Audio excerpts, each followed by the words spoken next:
Because when you would rather to not get caught and go through the strict path than not to get caught through the modern path.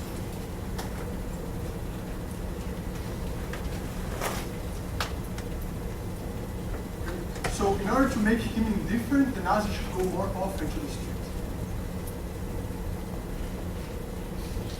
Another question. That's a good point. I propose I put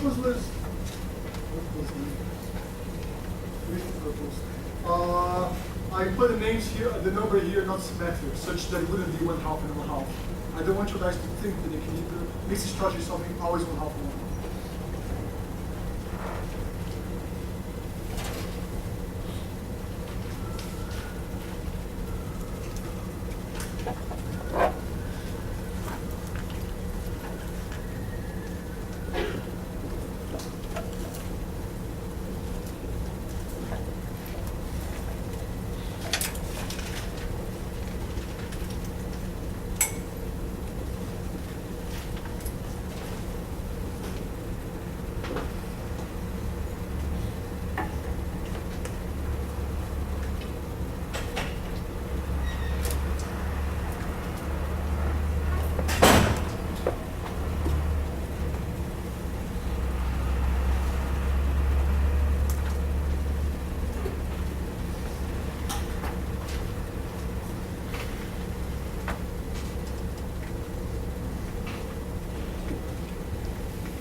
So we found what is the mixed strategy Nash equilibrium of this game. Your sine and so then going to each of the ways with probability 1/2, and the Nazis going to each of the way to the street probability 3/5 and the multi probability 2/5. If the Nazis are playing this strategy, your sine has no incentive to deviate from his behavior unilaterally. If your sine is playing this strategy, the Nazis have no incentive to deviate from their behavior. That's the only Nash equilibrium.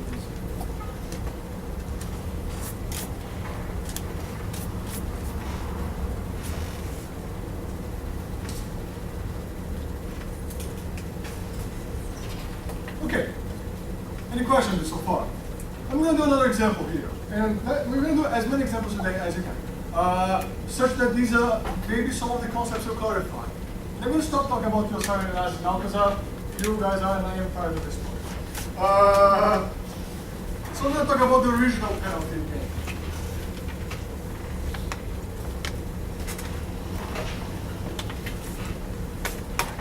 Oh, before I do that, I'd like to make a remark.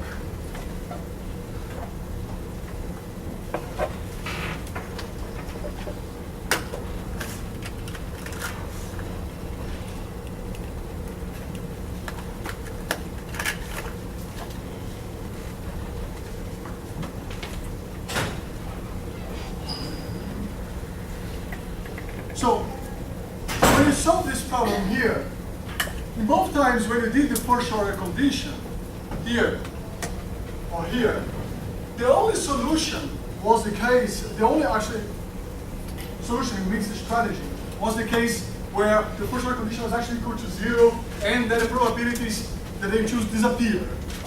Maybe you guys are wondering if this is a coincidence or just a particular feature of the example. It's not. It's not a particular feature of the example. It's always going to be something like this. It comes from the fact that they maximize expected utility, which is an wishy-washy assumption. But all the time economists do this, it ends up doing this. End up being something that is like this. Oh, in this specific case where they're indifferent, when both of them are indifferent, we find an equilibrium. So maybe you will find the definition of equilibrium, of mixed strategy Nash equilibrium in other books. They're slightly different, which is just a consequence of this fact. I'm going to put this kind of a remark here now, so you find this somewhere else, and this is like a shortcut to find the solution that we're going to use. Okay? You write here so I can clarify what I mean.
So, Nash equilibrium is strict mixed strategies. By strict, I mean the probabilities are strict between 0 and 1. They're not 0 and 1, they're not strict cases. Will be P and Q such that player 2 chooses Q, that makes player 1 different between his two actions. If player 1 chooses P, that makes player 2 indifferent between player 2 actions. Some people call this a definition of Nash, some books call this a definition of Nash equilibrium mixed strategies, when this is actually just a consequence of the maximization problem. It's slightly misleading by the fact that one chooses Q, one chooses P that makes 2 indifferent, and 2 chooses Q that makes 1 indifferent. That's just a result of the maximization. It's like first order condition. Okay, let's go to the true penalty game now.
there's a penalty.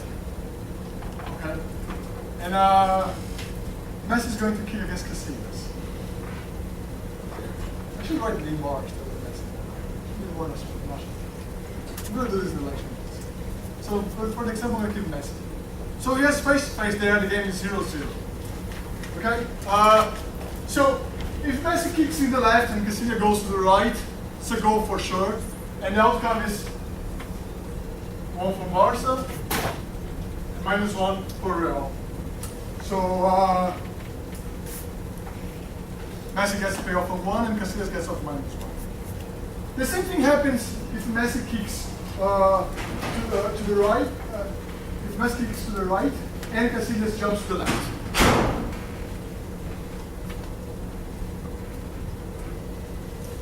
1-0. But now, if Messi kicks to the left and Casillas jumps to the left, there's still a chance there's going to be a goal. It's a big chance there's going to be a goal. Probably the Messi that we're talking about here.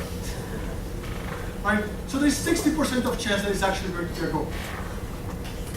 So the expected gains 0.6 and Casillas gains 0.6. Kicks left. Moreover, Messi's left leg. So if you've ever been a goalkeeper, he knows that people who are right leg, they kick better in the left side, and people who are left leg kick better in the right side. So he's a better kicker to the opposite side of his leg. So if he's a left leg and he kicks in the right side of his right side, the probability that he's actually a goal is 0.8. And Casillas has a 0.8 of chance of getting a goal.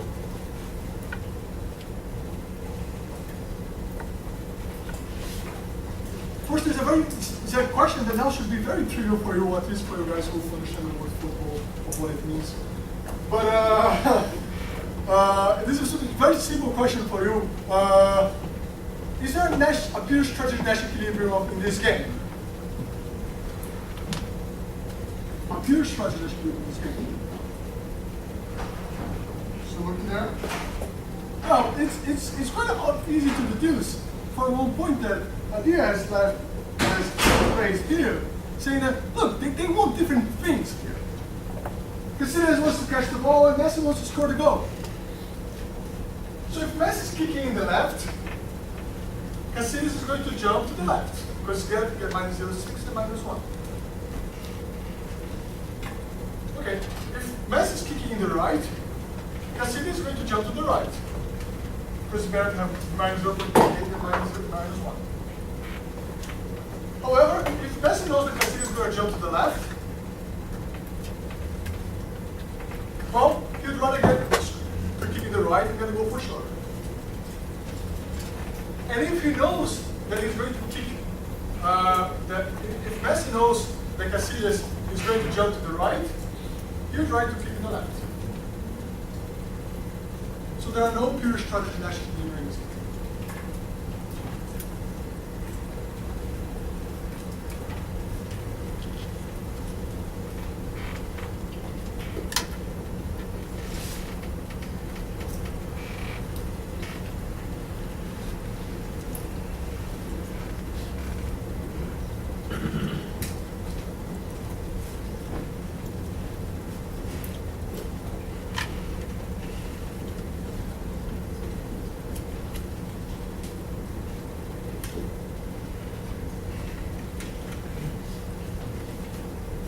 Now I'll ask you guys, can we find a mixed strategy in Nash equilibrium?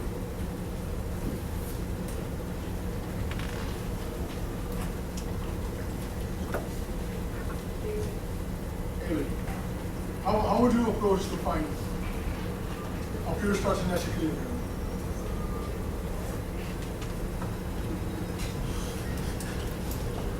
That's like we did before. We can do it like we did before, solve a maximization problem. That's fine, that's actually correct. But we can take a shortcut and use this remark here as a shortcut. Okay, this is before it's a fair game. It's actually more correct. This is like yes. Yes, it's a fair game. As long as you get the answer right, it's fine. But I don't like put some tricks.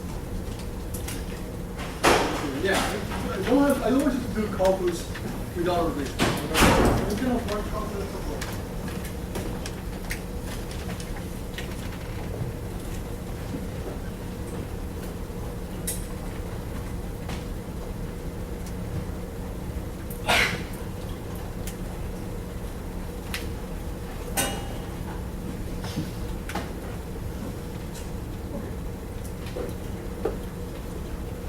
So let's find Q, which is the probability that I can see this whole product with the Q.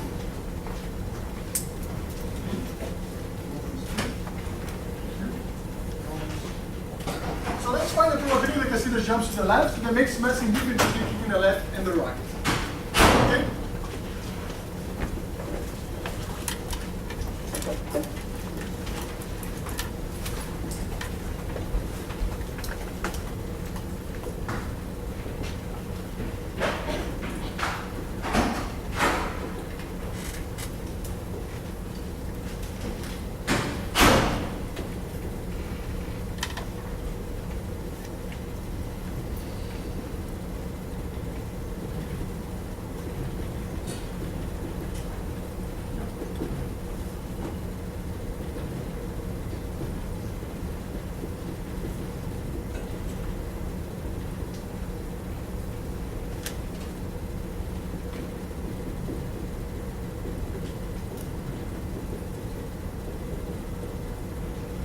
Okay, what is the expected gain that Messi has from kicking the left?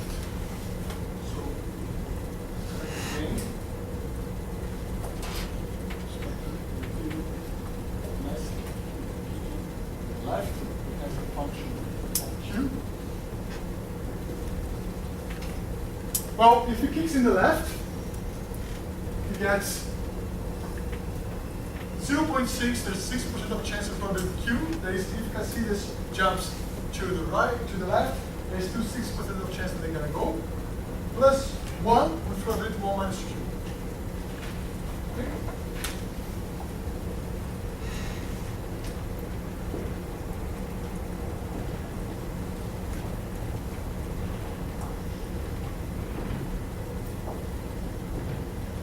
This has to be equal to the expected utility of Messi of going to the right given Q.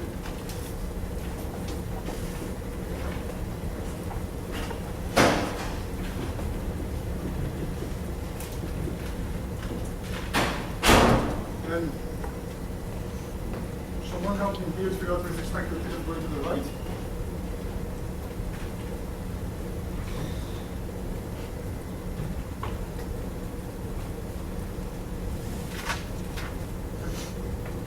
Help me here. So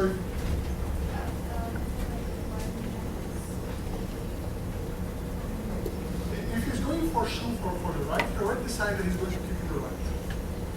So it's 1 times Q, the probability that Casillas jumps to the right, plus 1 times Q, plus what?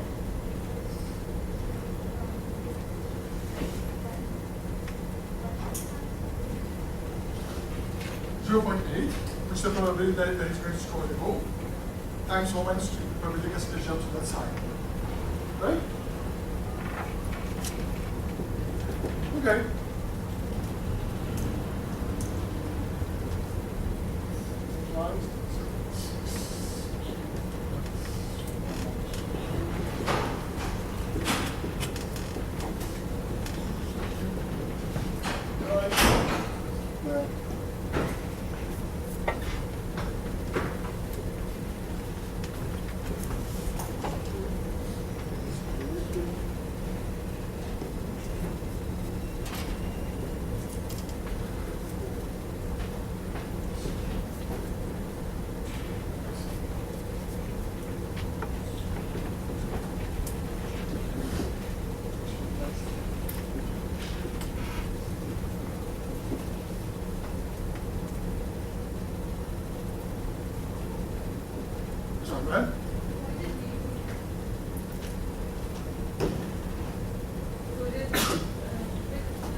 rational agents, the difference means that the utility of the same of both fractions is the same.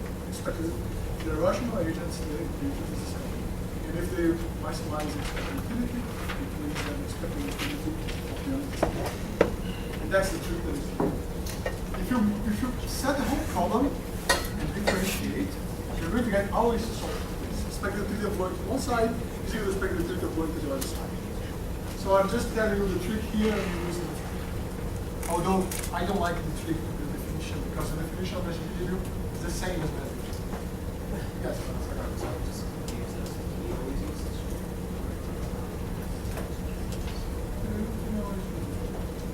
I think people still don't know the profession how people play games if they're not maximizing.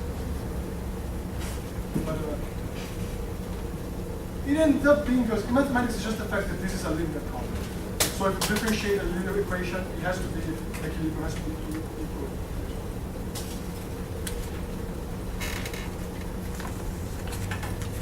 Okay, so if Cassini is going there, one third of the time he goes to the left, and 2/3 of the time he goes to the right. Nash is indifferent between kicking the left or kicking the right. Whatever he does, it's the same, because like it's more likely that Cassini is going to go to the right, Cassini is going to go to the right, but also if I kick in the right, there is a bigger chance that I'm going to score the goal no matter what. Well, let's see now what is the message strategy that makes Cassini indifferent. Now,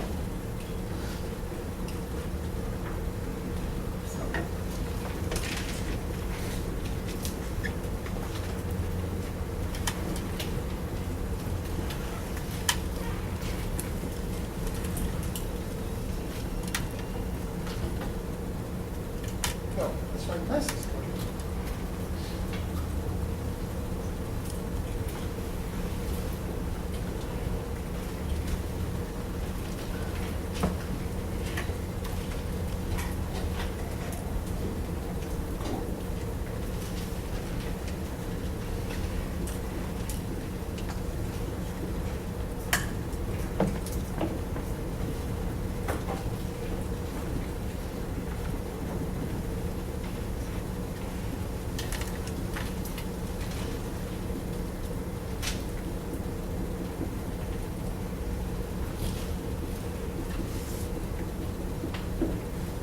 Okay, so the expected utility of Cassini's of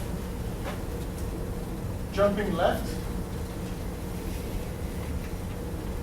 Cassini decides he's going to jump left for sure. His expected utility is going to be minus 0.6 times p minus 1 times 1 minus p. And this has to be equal to the expected utility of going to the right.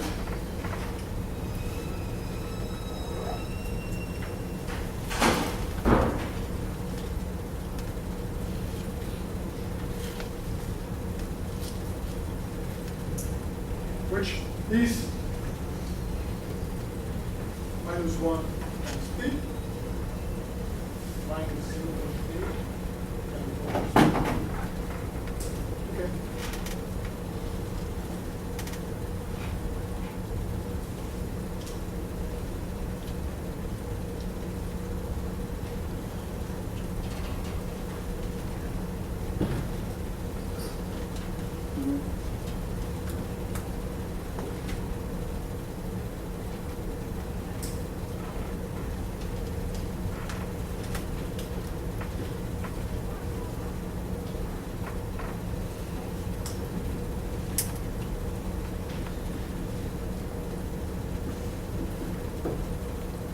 Solving this here, we figure out that T, the probability that Cassini jumps, no, the mass that kicks in the left has to be equal to 1/3.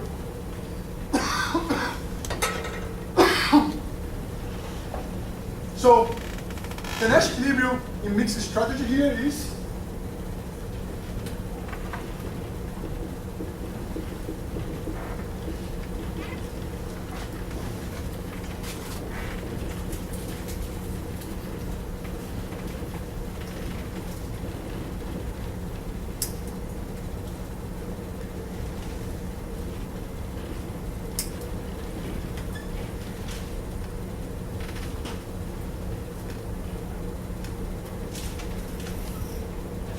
then I'm representing an equilibrium there with the brackets and one strategy, and then the other divided by 7 columns.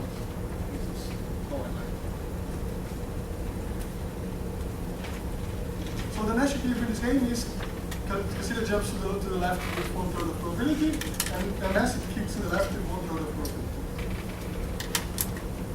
In case you question whether this is actually what they end up doing, there's a paper that they watched this. I mentioned this in the previous class. They watched people kicking penalty in games for several times. It's a really cool early job, just to watch some matches. And they said that this is pretty much what they do. It's also the case people serving in tennis. And I also promised to upload in the video. I found a video of all penalties that Messi kicked in one season. It was really hard to get in YouTube, and there's all the videos there, and you can see how he probably randomizes in his head, how often he changes what he's kicking. Any questions on this?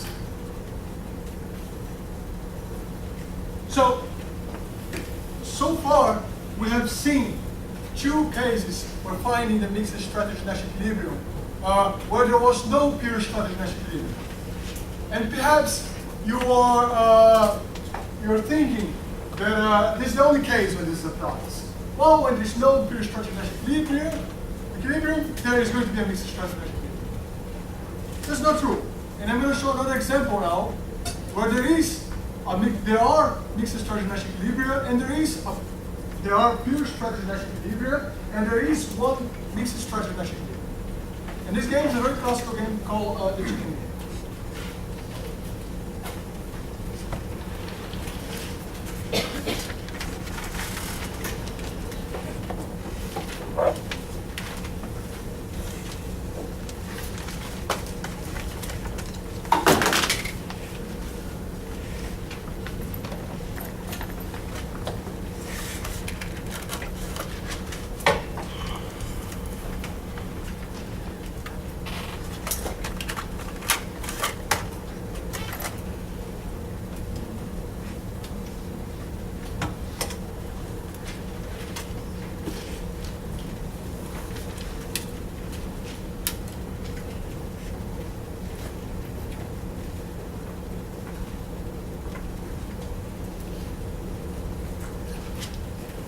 Okay, does anyone here know what is the chicken game?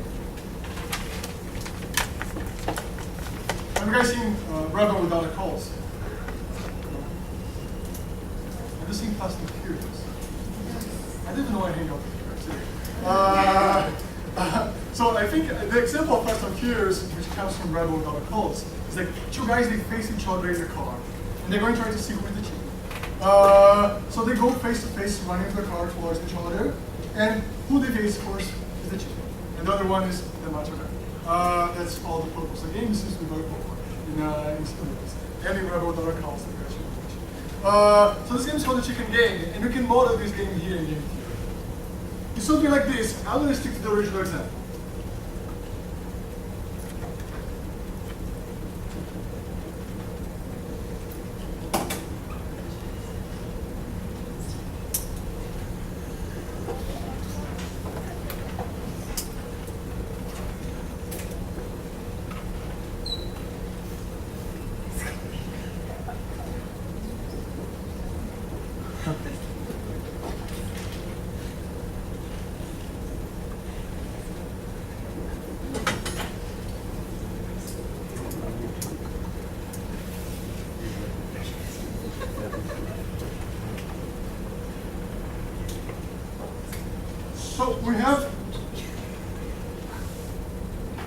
So we have James Dean playing against the high school mean guy that I forgot it. Actually, the two Rebel Without a Cause game is different. They run towards a cliff with cars, and they have to jump first. So there's James Dean and the high school mean guy. Can you spell mean like this? So like average mean, statistical mean being not good, it sounds all the same. So the James Dean has to decide whether to go straight or to deviate, and so does the high school mean guy. So if everything goes straight and the high school mean guy deviates, he gets utility of 1, and the one who deviates is the chicken. He gets utility of -1. If the opposite happens, James Dean is the chicken, and the high school guy is the reluctant one, so he gets 1.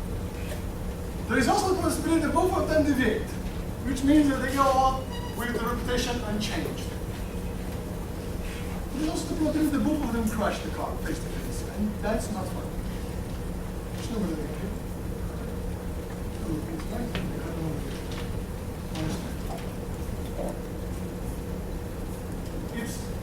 it's somewhat unpleasant to crash your car. You can understand if this happens. Is there one or are there Nash equilibria in pure strategy in this game? Can anyone tell me so far?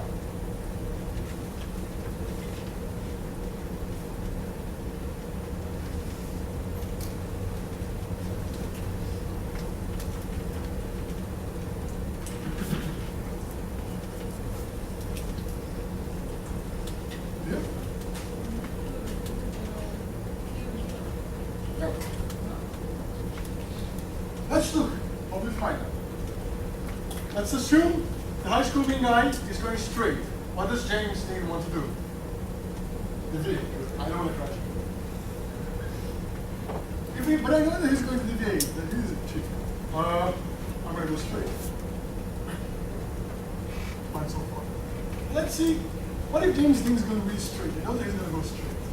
Why I can see that? Well, I was deviating, because I know I crashed. But if he knows that he's deviating, well, there are two Nash equilibria in pure structure in this game. Straight deviate, deviate straight.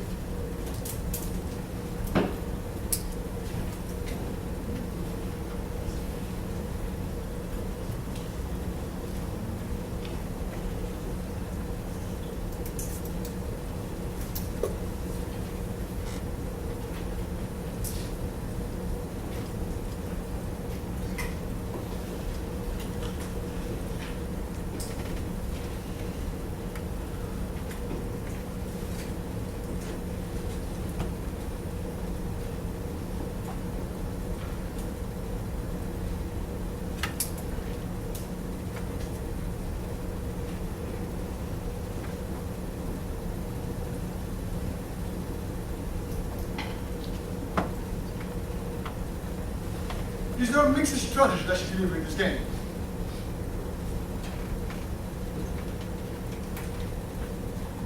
Well, let's see what would be let's figure out what is the I'm going to put here P minus P and here Q minus Q.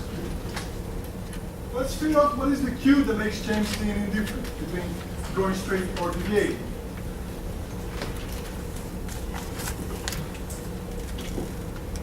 So if he goes straight, there's a probability Q that he gets -10. And there's a probability 1 minus Q that he gets 1. And if he deviates, there is a probability Q that he gets -1. And 1 minus Q, they get 0.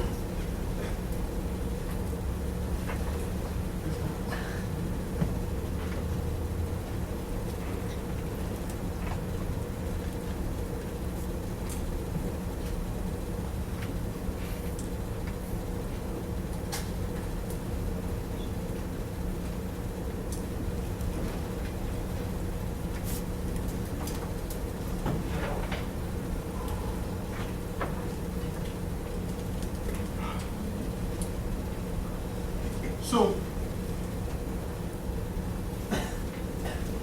if the high school mean guy is deviating 9/10 of the time and is going straight 1/10 of the time, well, James Dean is indifferent between going straight or deviating. Also, well, the game is perfectly similar. It's completely symmetric. So exactly the same payoffs are going to come out to the high school mean guy as a function of James Dean strategy.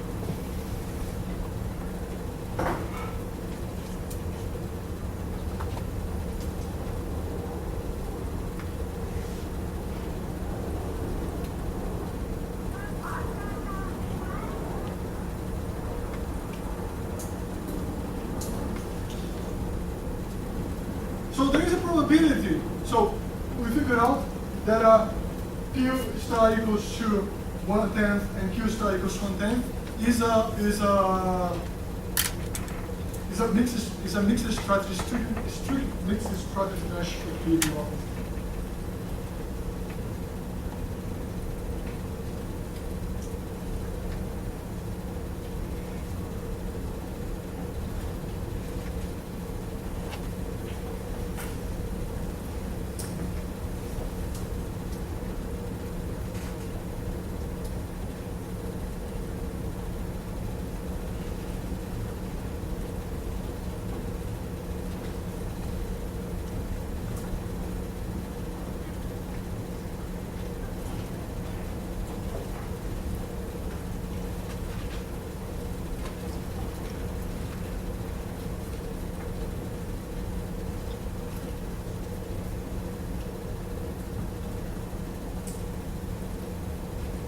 So, in 2005, two game theories won the Nobel Prize in economics.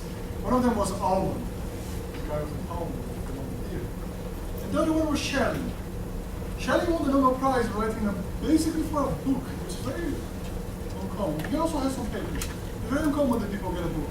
It's a book about game theory that has basically no mathematics, just him writing and talking about things like this and thinking. It's called The Strategy of Conflict. In his book, it was very used during the Cold War to prevent the Cold War from actually happening into a one bloody war. What happens is that this game here is very isomorphic to the race. Is it the name of the race for getting more armaments between the United States and the Soviet Union? Arms race? Arms race. It's very similar to the arms race. A little bit like, I'm sorry, you know here, like James Dean are going to be the United States, and Soviet Union is the high main high school guy. So they both want the other one to chicken out. No one wants the war to happen. And they are rational, everyone is rational here. So if this number here is very, very, very low, people are not going to engage in war. Because getting the war is very, very unlikely. So sharing helped, and they actually wanted some of the people that helped the war. I think helped President Kennedy, I'm not sure which administration, to figure out strategies to prevent the Cold War from turning into a nuclear war. We're going to see more of these war applications quite soon, but it's very isomorphic to this thing here.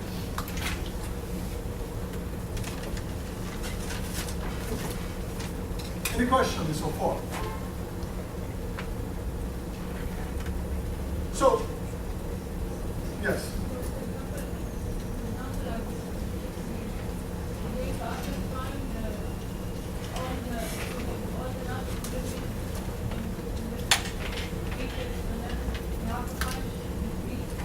I don't know what one will ask, but if I say all the Nash equilibrium means the pure strategy and the strict strategy. If I just say only the pure strategy means only focus on these guys here.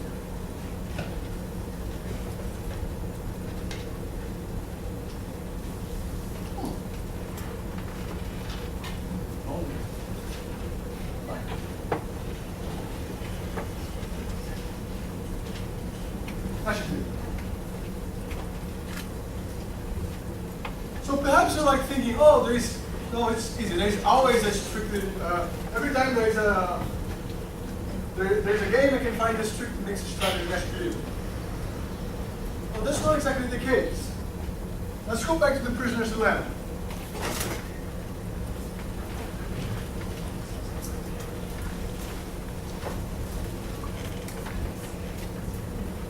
Oh, by the way, just to right here,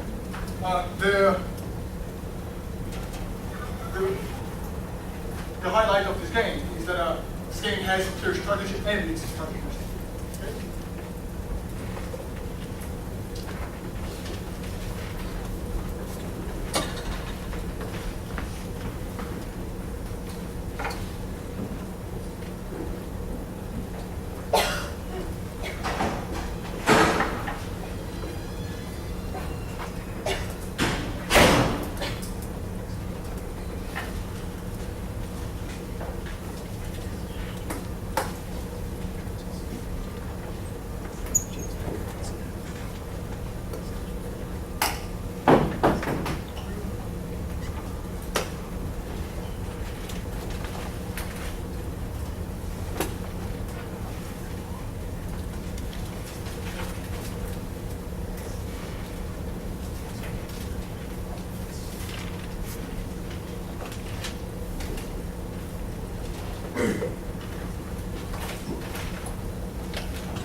This is the game that I've seen before.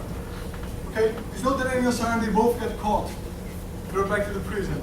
And has to confess whether they are the guys who they're chasing or not.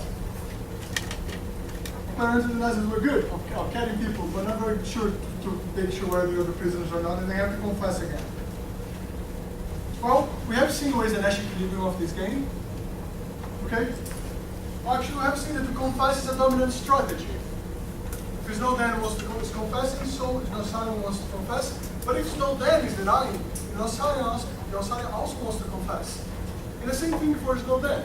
If your Simon is confessing, no Dan wants to confess. If your Simon is denying, no Dan wants to confess. So this is the only Nash equilibrium pure structure of this game.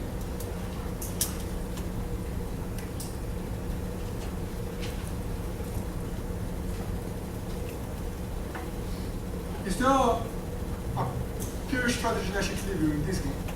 A mixed strategy Nash equilibrium in this game? How do we check?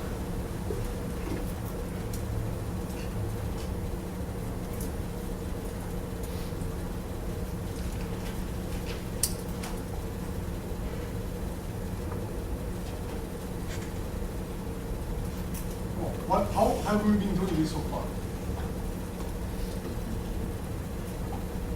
What do you say?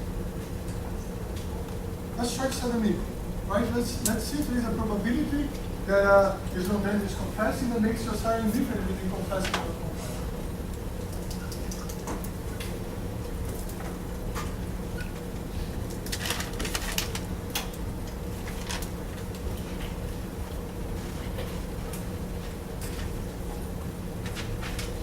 So basically, if your son decides to confess, this is what he gets.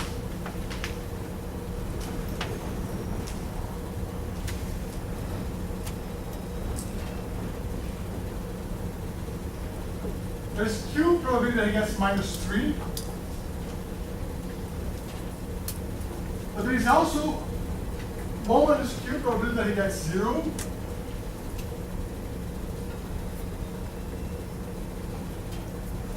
And this should be the case, Q, this should be the case that is equal to the probability that he gets, Q probability that he gets -5.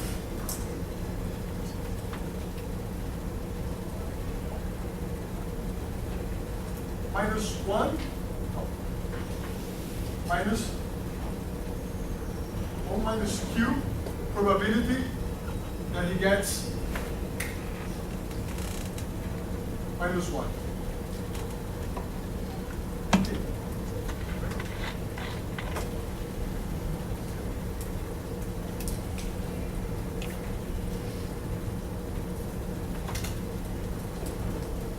Look at this facade.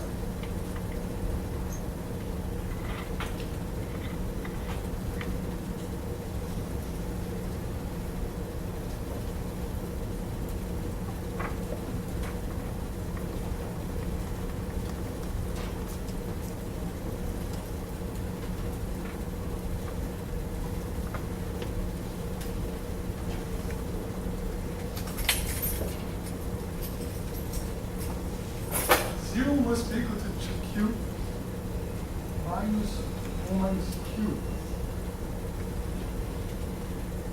There's something weird about this case.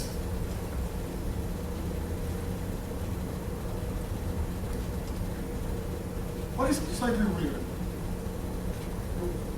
Sorry? Mike, can you help me understand what is slightly weird about this case?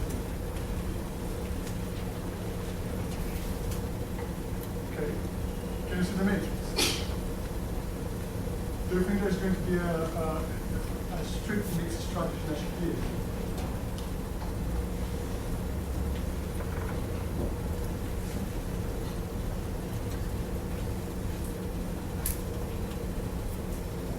I'll help you. Yes. Q is going to equal 1. Let's solve for this and see what happens. Okay, so we have 0 equals to minus Q minus 1. This implies that 0 must be equal to minus Q minus 1 plus Q, which implies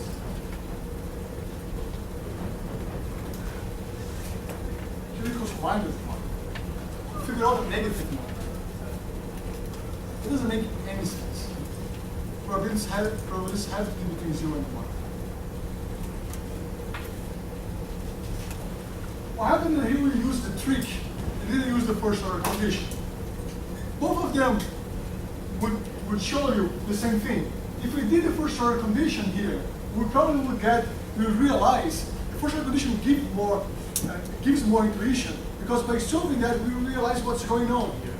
What happens is when you take the first order condition, it's always bigger than 0. No matter what Q he finds out, is bigger than 0.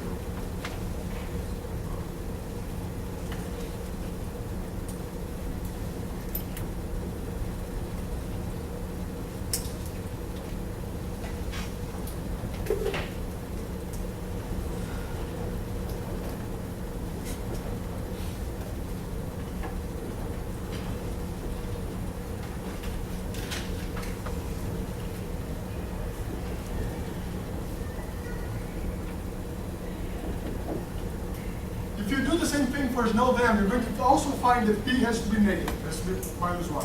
So that's going to find that P has to be bigger than 1. Things that make absolutely no sense. Using the trick is a little bit, it's not so nice because you don't realize what's going on. If you write down all the maximization problem, and we're going to do this here now. Yeah. So what your study wants to do is to maximize the following function. Maximize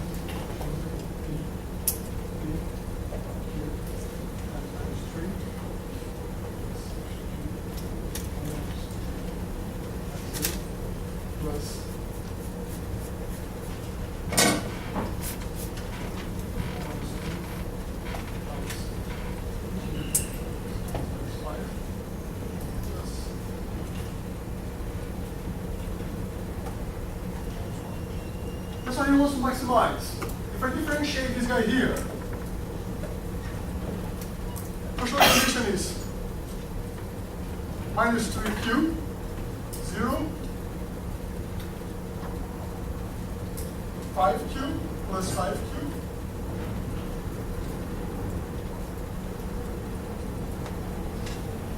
plus 1 minus q, which is equal to 2q plus 1 minus q, which is bigger than 0.